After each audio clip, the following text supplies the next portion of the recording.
پمپ باد شیائومی وان اس تمام اون وسایل جاگیر و پرزحمت برای باد کردن و بریزشون دور بره.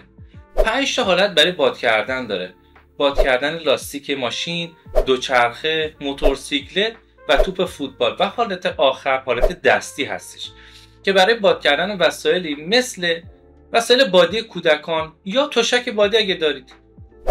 500 گرم بیشتر وزنش نیست و واقعا سبکه.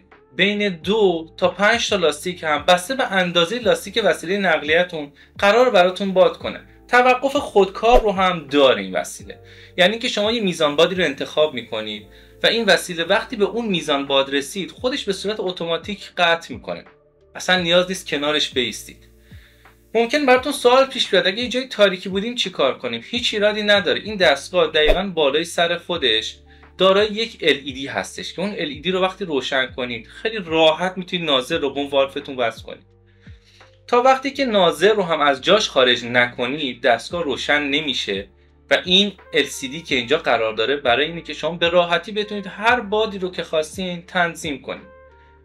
باتریش 2000 میلی آمپره و دارای درگاه تایپ C هستش و مدت زمان شارژ شدنش هم کمتر از 3 ساعته. یک کیف به اضافه تبدیل‌های مختلف هم همراه خودش داره.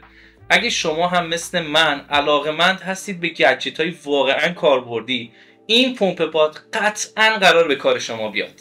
ممنونم اینکه با ما همراه بودین. خدا نگهدارتون.